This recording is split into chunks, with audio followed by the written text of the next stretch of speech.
Good morning दोस्तों, मैं Suresh Kumar as a nursing officer आपके बीच। दोस्तों, आपको आज कोविड-19 के नए वेरिएंट ओमिक्रॉन के बारे में कुछ विशेष जानकारी दूंगा कि किस तरीके से ये स्प्रेड होता है, क्या इसके साइन सिम्टम्स है, किस तरीके से अपन इसे प्रिवेंशन कर सकते हैं, क्या मेडिटेशन अपन यूज कर सकते हैं, क्या हेल्थ एजुकेशन है और क्या डाइट प्लान अपन इसमें यूज कर सकते हैं।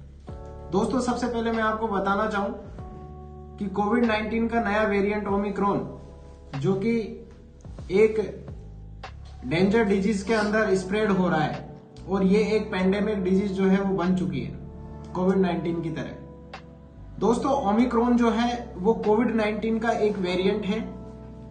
इसके साइन सिम्टम्स को पहचानना जरूरी होता है दोस्तों, कि जो कोविड-19 था उसके साइन सिम्टम्स अलग थे और ओमिक्रॉन जो कि नया वेरिएंट आया है इसके साइन सिम्टम्स कुछ अलग है। आपने देखा होगा कि जो कोविड-19 था इसके साइन सिम्टम्स में माइल्ड फीवर हो रहा था, बॉडी में पूरा पेन हो रहा था, साथ में दो मोस्ट कॉमन सिम्टम्स इसमें देखने को मिल रहे थे, लॉस ऑफ स्मेल और लॉस ऑफ टेस्ट। यानी कि आपका टेस्ट भी लॉस हो गया था और आपकी स्मेल भी लॉस हो गई थी। जबकि साथियों, ओमिक्रॉन के अंदर नया डिफरेंट साइन सिम्टम्स जो होते हैं वो देखने को मिले, जिसमें इसमें फीवर तो आएगा ही, साथ में मोस्ट कॉमन जो सिम्टम्स देखने को मिलेगा साथियों वो ड्राई कफ देखने को मिलेगा और आपके जो थ्रोट होता है उसके अंदर बहुत ज्यादा पेन होगा। सेकंड सिम्टम्स ही होगा, लॉस ऑफ टेस्ट नहीं होगा। लॉस ऑफ एपेटाइट इसका मोस्ट कॉमन सिम्टम्स देखने को मिला है कि इसमें जो भूख लगती है वो कम हो जाएगी, यानी कि जो भूख लग रही है वो बहुत ज्यादा कम हो जाएगी, जबकि कोविड-19 में ऐसा नहीं था। दूसरी बात साथियों, ये अपर रेस्पिरेटरी ट्रैक्ट को इन्फेक्टेड कर रहा है साथियों, इसलिए आपको ये स्प्रेड होने की जो दर है साथियों वो भी बहुत ज्यादा है। आपने देखा होगा कि इसके स्प्रेड होने की जो दर है वो 3 गुना है। ये बहुत ज्यादा लोगों को बहुत जल्दी इन्फेक्टेड करके एक बहुत ज्यादा पैंडेमिक डिजीज को स्प्रेड कर रहा है पूरे वर्ल्ड के अंदर। साथ में ही जिन लोगों को वैक्सीनेशन हो चुका है और जो पहले से है कोविड-19 के कांटेक्ट में आ चुके हैं, इन्फेक्टेड हो चुके हैं, उनको भी ये जो नया वेरिएंट है ओमिक्रॉन वो इसे इन्फेक्टेड कर रहा है साथियों। इसी के साथ में मैं इसके कुछ प्रिवेंशन के बारे में आपको बताऊंगा। प्रिवेंशन है कि आप इससे कैसे बच सकते हो साथियों। पहला तो आपको मास्क यूज करना है, मास्क नहीं हटाना है। मास्क की सुरक्षा आपको करनी है तो आपकी खुद की सुरक्षा होगी। दूसरा साथियों, प्रॉपर हैंड वॉश करना है आपको, चाहे आप साबुन से हैंड वॉश कीजिए या अल्कोहल ड्रॉप से आप हैंड वॉश कीजिए। तीसरा है साथियों, आपको लोगों से सोशल डिस्टेंस बना के रहना है, यानी कि 2 गज की दूरी और मास्क है जरूरी, ये आपको हमेशा याद रखना है साथियों। इसी के साथ में आपको अच्छी डाइट लेनी है साथियों। इसी के साथ में मैं आपको कुछ मेडिसिन्स के बारे में बताऊंगा साथियों, जैसे कि पैरासीटामोल है। ये पैरासीटामोल आप फीवर की कंडीशन में और माइल्ड एलर्जी की कंडीशन में इसे यूज कर सकते हो। सुबह शाम आप इसे यूज कर सकते हो साथियों। इसके बाद में है सिफेक्सिन, जो कि एंटीबायोटिक है।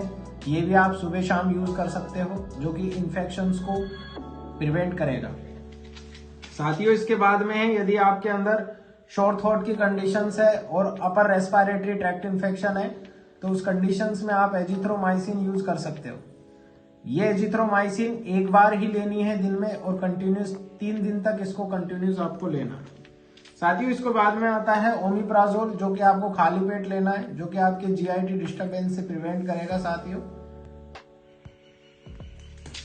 इसके बाद में आता है कुछ इम्यून सिस्टम को भी अच्छा रखने के लिए, जैसे कि बी कॉम्प्लेक्स जो है वो आपको लेनी है, जिसमें सारे विटामिन है।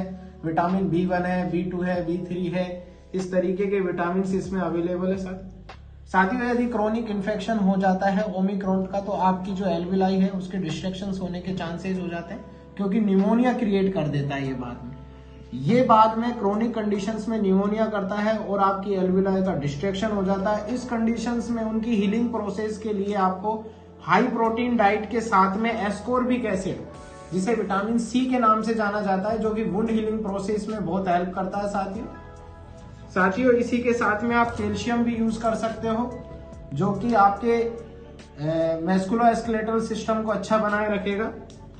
इसी के साथ में कभी कभी क्या होता है साथियों कि डायरिया की कंडीशंस क्रिएट हो सकती है, तो डिहाइड्रेशन आपकी बॉडी के अंदर हो सकता है, तो उसमें आप ORS oral rehydration solution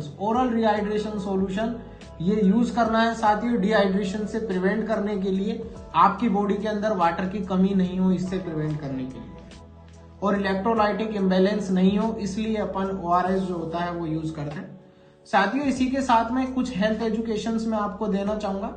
health educations में सबसे पहले मैं आपको डाइट के बारे में बताऊंगा कि क्या आपको डाइट लेनी है। तो आपको किसी भी प्रकार की जो तली हुई चीजें होती है वो आपको नहीं लेनी है। दूसरी है साथियों कि आपको विटामिन C लेना है, जैसे कि आंवले का मुरब्बा हुआ, रोज एक आंवले का मुरब्बा आप खा सकते हो साथियों। दूसरा है साथियों हाई प्रोटीन डाइट्स आपको लेना है, मिल्क आप यूज कर सकते हो, एक रोज एक अपन यूज कर सकते हैं, और सिंपल डाइट आपको मेंटेन करके रखनी है साथियों। इसी के बाद में साथियों कि लास्ट की कड़ी में इस वीडियो के माध्यम से मैं आपको बताना चाहूंगा कि वैक्सीन के बारे में बहुत से लोगों के अंदर एक अलग अलग भ्रांतियां जो है वो बनी हुई है, तो इसको अपने माइंड से फॉरगेट कर दे साथियों। जो नेगेटिव थिंकिंग आपके माइंड में बनी हुई है वैक्सीन के बारे में, तो इसको आपके माइंड से निकाल दे और वैक्सीन सभी लगवाए। अभी बच्चों की भी वैक्सीन आ चुकी है साथियों, जो कि 15 से 18 साल के बीच के जितने भी बच्चे हैं उनके भी आ चुकी है, तो ये लगवाना है। इसी से ही आप प्रिवेंशन हो सकते हो, इस डिजीज को हराना है तो वैक्सीन आपको जरूर लगवानी है साथियों।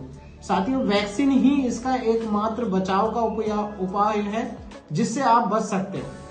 अब तो इसकी प्रिकॉशन डोज भी आ चुकी है साथियों, जो जिसे बूस्टर डोज कहते हैं, वो भी आप लगवाए। और इसी के साथ मैं आपको धन्यवाद देना चाहूंगा साथियों। Thank you, please subscribe my channel, और आपने इतना सपोर्ट किया उसके लिए बहुत बहुत धन्यवाद।